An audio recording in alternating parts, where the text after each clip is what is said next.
So after years of being a massive Hellraiser fan, I have finally brought myself to read The Hellbound Heart, which is the novella that Hellraiser was based on. But the very unique thing about this is that the novella itself was written by Clive Barker, who is actually more well known for being an author than a filmmaker, but he is the guy that also wrote and directed the film version of Hellraiser. And I find that to be a very interesting thing because all of the changes and differences from novella to movie were done by Clive Barker himself. So I might have to do a little bit more research to figure out why he decided to make certain changes, some of which I think were better for the movie. And there is some things that I like better in the book as well.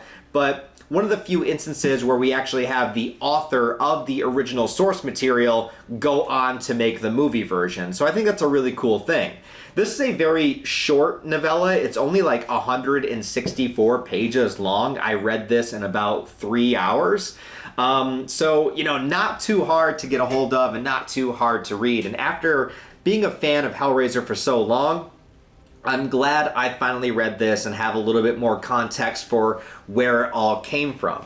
Just long story short, if you guys are unfamiliar with me or my channel, Hellraiser, the original film, is my second favorite horror movie of all time, just under The Evil Dead. I love it to death. I love the feeling to it, the mood, the lore, the mystery, what it sparks in my imagination, the practical effects, the characters. I love Frank as a villain. I love Kirsty as a protagonist. I love Julia as a villain.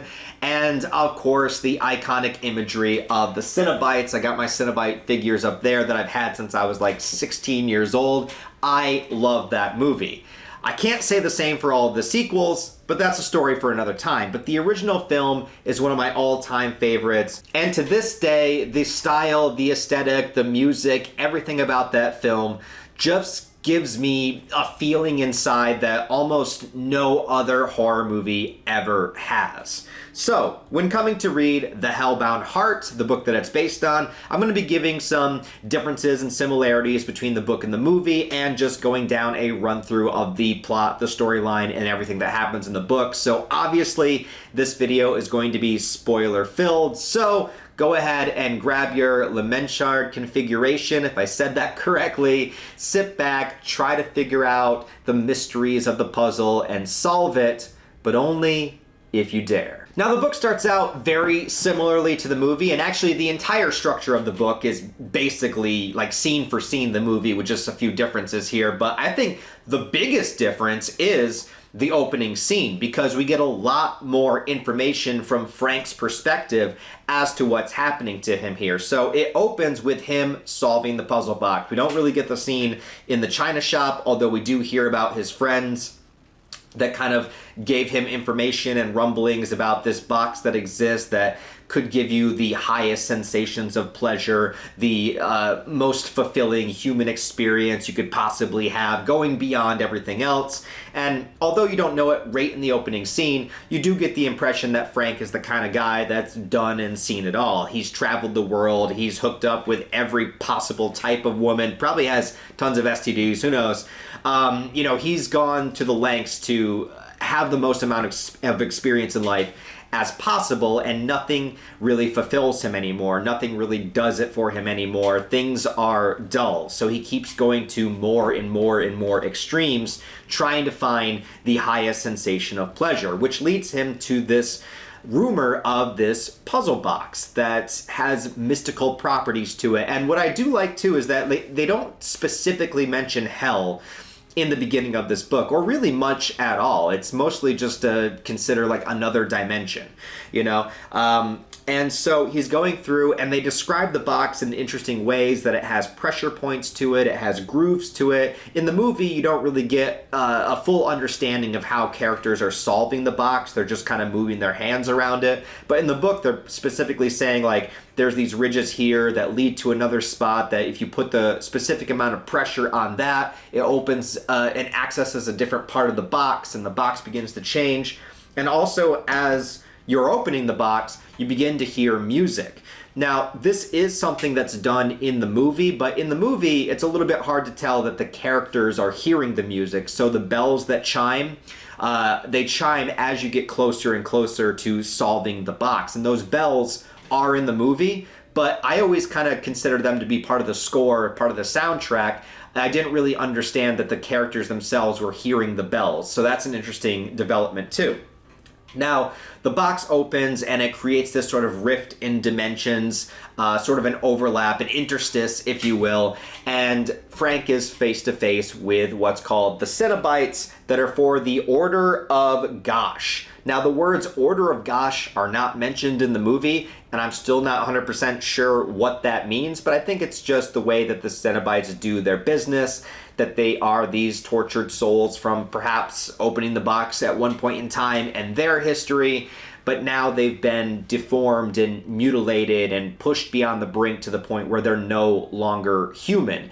And their job is to go when they are summoned, when they are called, and bring in the next person. And here with the Cenobites as well, their descriptions are kind of vague. Like, they're not Pinhead, the female Cenobite, Butterball, Chatterer, the ones that we see in the movie. They're not specifically described that way. Now, there is the one Cenobite that is described with having the grid carved onto his face with all the the nails essentially in his face, but that's the closest we get to a description of Pinhead. The name Pinhead isn't uttered, and I actually kept hearing the term the Hell Priest that people would call Pinhead, but that is not named in this book either. It probably is in expanded material, expanded lore, comics and stuff, but Hell Priest is not mentioned in Hellbound Heart, and I kept waiting for that to come up.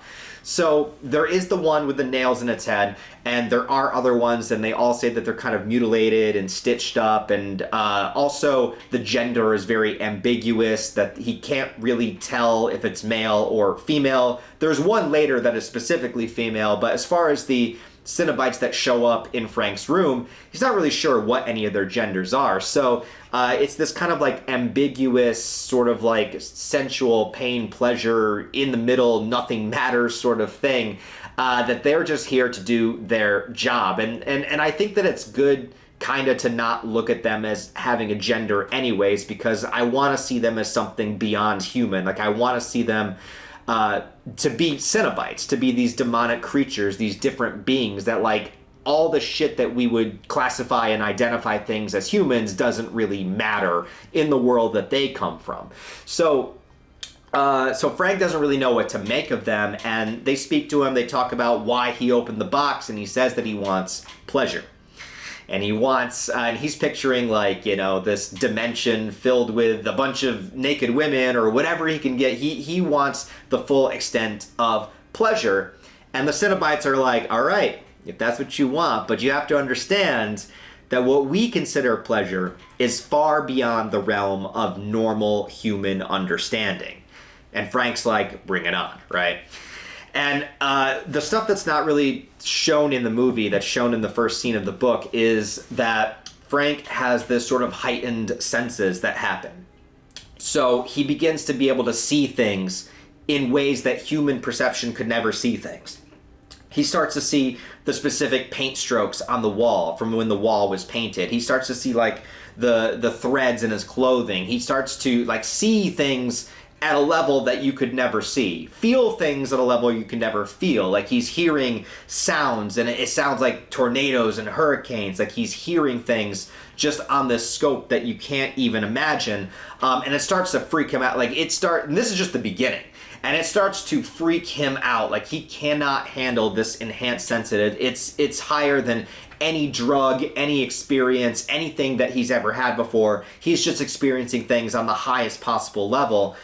He's trying to close his eyes, like, block off his senses from experiencing this, and it's too much. And the opening scene ends with basically him encountering what is a female Cenobite. I don't know if it's meant to be the female Cenobite from the movie or just another one, but it's like on a throne of severed heads and skulls, and she's like, okay, now we can begin. And it's like, what? And then that's the opening scene. And I love it. I love, because Hellraiser, you know, this story, the movie, the book, it's all about both the pleasures and dangers of experience. You know, it's like there's heavy sexual themes. There's the blurred line between life and death. There's heaven and hell. You know, there's people in the middle here, and it's all about, you know, the highest echelons of both, and how if you push that far, it blends so close together that there really is no difference between pleasure and pain and suffering and salvation. Like, it all becomes the same after a certain point in time, which is very, like, devilish and interesting, and something that I always gravitated me towards the story. Then we cut to, obviously, the characters, like in the movie, coming into the house that Frank was in, now gone. And here is a very, very interesting difference between the book and the movie, is that in the book, Kirsty is not the daughter of, well, Larry's his name in the movie, but Rory is his name in the book. So Rory is married to Julia, but he's not the father of Kirsty. And this is one of those instances where I actually prefer the movie, because I think the father-daughter dynamic and having Julia as sort of the awkward stepmom that doesn't really like Kirsty, I think that works a lot better. In this version, it's a little bit hard to tell if Kirsty's just like a family friend, or if she has a little bit of flirtation with Rory. It doesn't really go anywhere, but they know each other and they're friends, and she wants to help him out and all this kind of stuff. But I really prefer the family dynamic of Kirsty being the daughter of Rory and having Julia as her stepmom. For some reason, maybe it's just because I've seen the movie so many times over the last 20-some years, it's just so engraved in my brain, but I just didn't like that Kirsty was not his daughter in the book. I thought that was just a strange difference that I wasn't prepared for. But things do tend to go the same. I got my note cards right here if you want to I take notes when I read. But the same thing is happening here, where they're inheriting the house, and this is where Frank was, and Frank was the estranged brother that, you know, never really paid attention to the rest of the family, always was off doing his own thing. Always, you know, into the darker side of life, while Rory was more of a regular dude. I wouldn't even go so far as to say he was like a goody two-shoes or anything. I think he's just a regular guy. Like, he just, never fell into drugs, never fell into some of the darker things, and grew up and wanted to get married, and goes to work and comes home and chills. Like, he's just a regular dude, you know? But Julia is exactly the same as she was in the movie, where she had an affair once with Frank, and she is very resentful of Rory. And this is a dynamic that I really like in the movie, and that I like in the book too, because Julia, it's not that she's like an outright evil person at first, right? Like, she's dismissive of Kirsty, and in the movie, again, I think that makes more sense because it's her stepdaughter, so like, yeah, Kirsty's around, but I don't really care.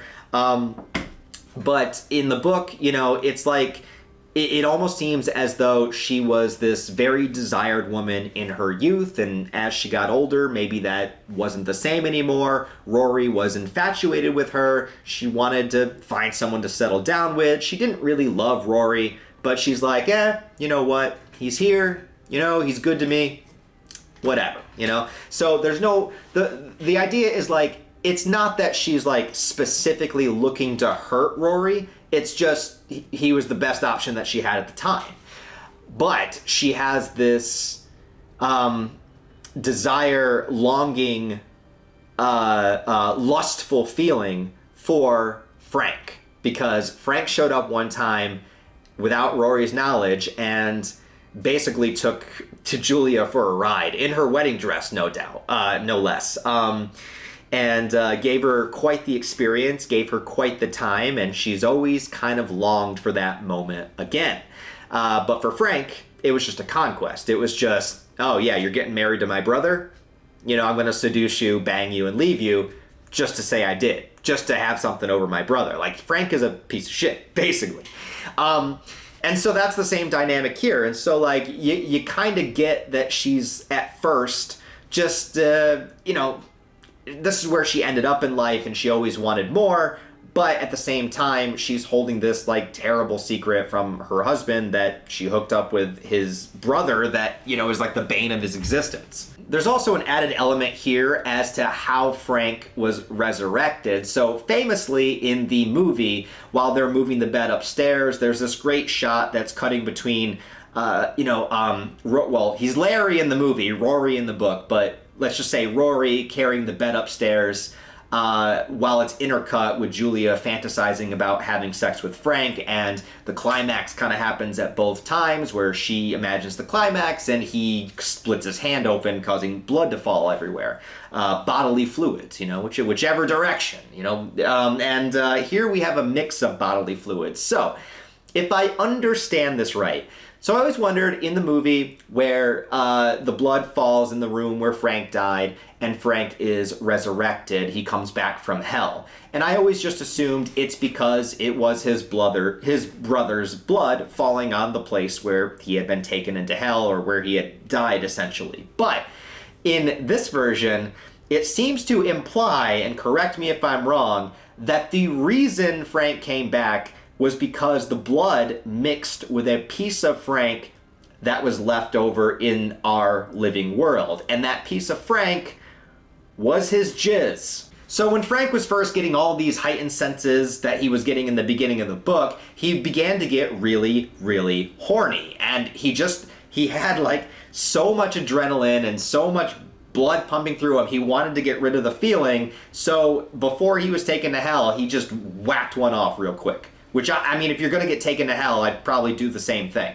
Just one last, you know, bust. But, so the blood mixed with the cum on the floor, and that's what brought Frank back. Because this was a loophole to escape hell, basically. If a piece of you, if a remnant of you, and it probably could have been anything, it could have been any part of his body, any fluid, anything that it was, mixes with this blood, then it begins this kind of resurrection process. So, like, that's what it was, and that was not seen in the movie, probably for specific censoring reasons, but interesting nonetheless. And you also have Julia, when she sees Rory come in with the blood on his hand, you know, she's thinking, like, what a weak man, basically. Because he cuts himself open, and he's like, I don't want to look at it, blood makes me queasy, that sort of thing. And anything she can, any single excuse that he could possibly give her for her to look down on him a little bit more, she begins to do. Another difference here is the way that Frank and Julia meet each other. So in the movie, there is an amazing practical effects sequence of Frank's resurrection, one of my favorite scenes in the entire film, where his body starts to resurrect from the blood on the ground. You see like the skeletal remains of his arms pop up, and they land and they push his body up, and his brain connects to the stem and his spine, and it's just the coolest fucking thing ever.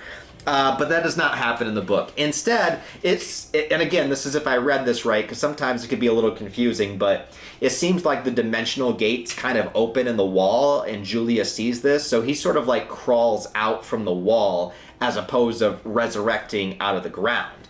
And also, Julia senses that he needs blood before he explicitly tells her, so him and Julia don't have their first conversation until after the first victim is already killed. So basically Frank is coming back, but he is the mutilated remains of whatever was left of him in this hell dimension. So he needs to resurrect, he needs to regenerate, essentially. And the way that he does it is by absorbing others. And that's just life, like consuming other life to perpetuate your own life, right? And he's like nothing more than this skeletal remains with hanging flesh and exposed nerves. But if he absorbs the essence, the blood, the skin, the flesh of other people, he slowly begins to regenerate. So Julia, wanting desperately to be with Frank once again, decides to be his vessel for that, well, not physically, but going out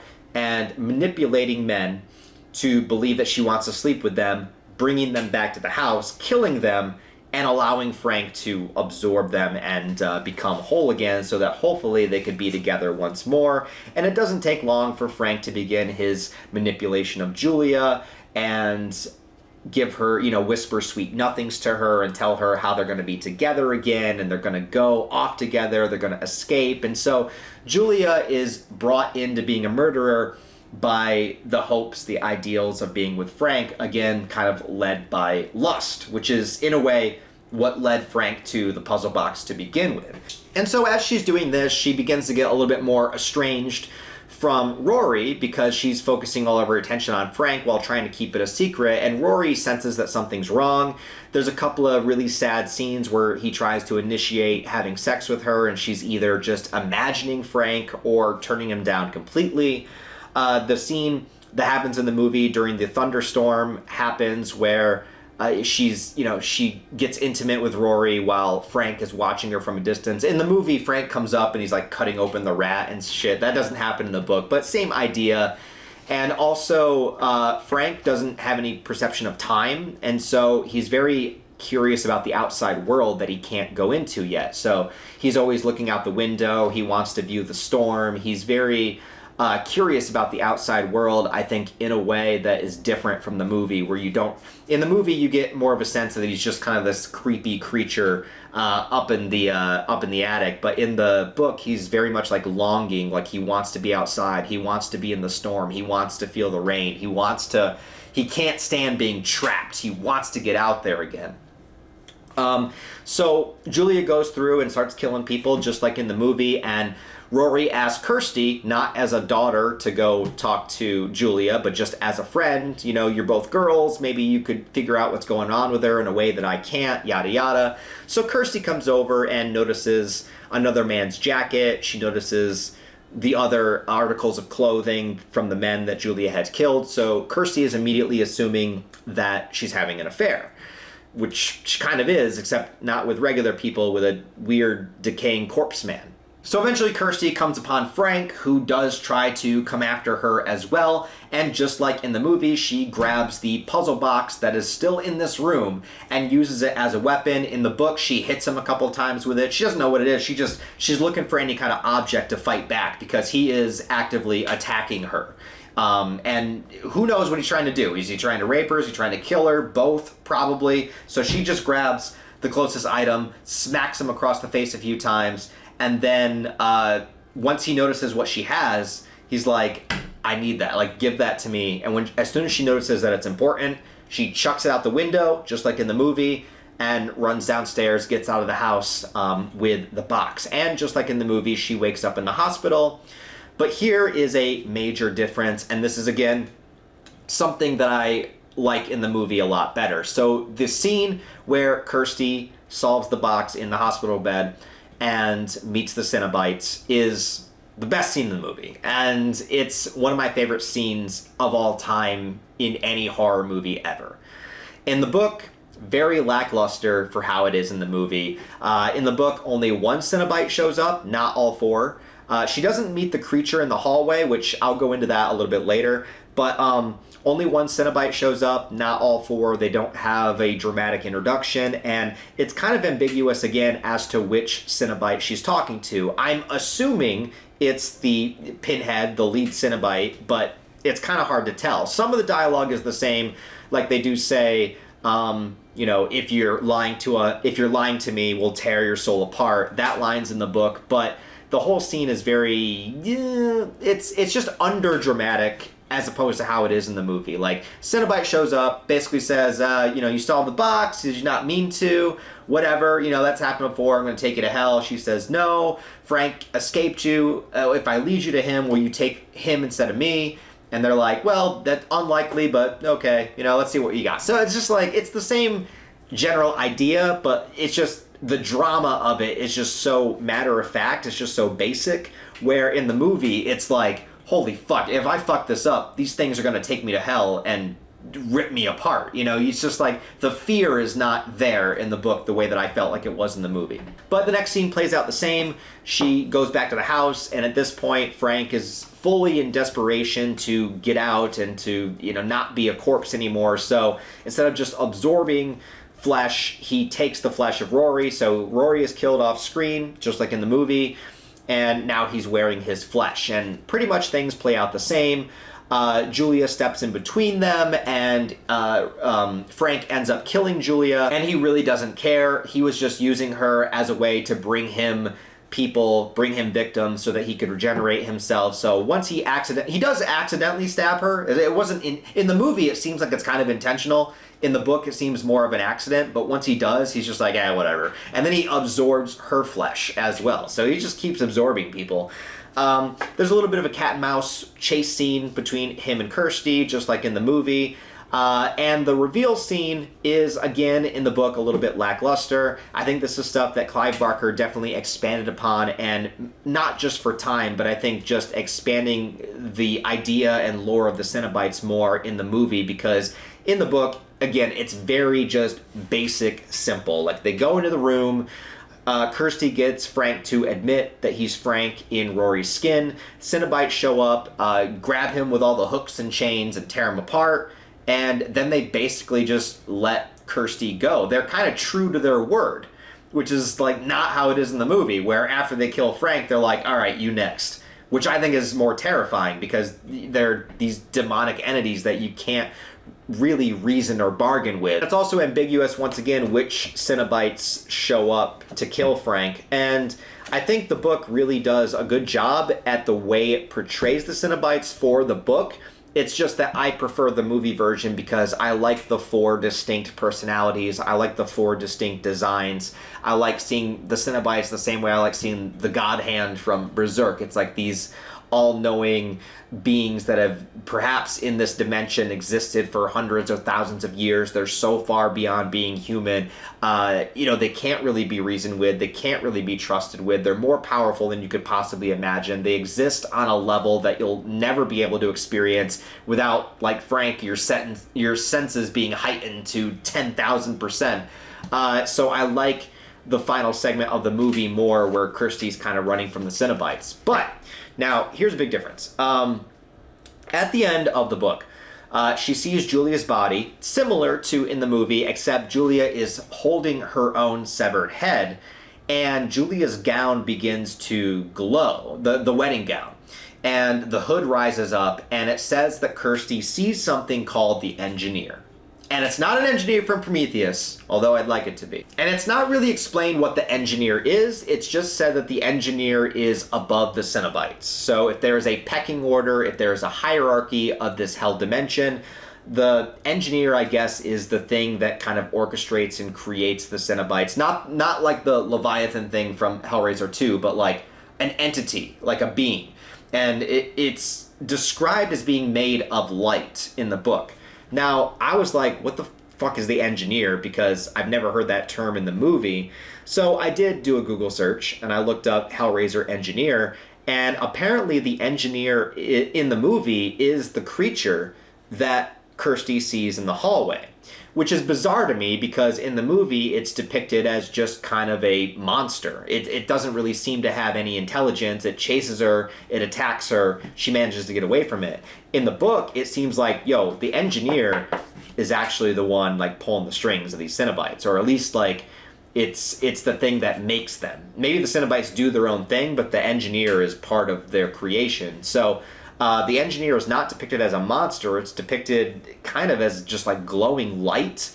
I don't know. It's strange, but if that was meant to be the Engineer in the movie, that's a wildly different depiction than how the Engineer is mentioned in the book. So I wonder, and since Clive Barker wrote the book and made the movie, I wonder what had him change the Engineer from being like this orchestrator, this designer, this creator, into being the puppet monster. I don't know. I think it's cool either way, but very interesting.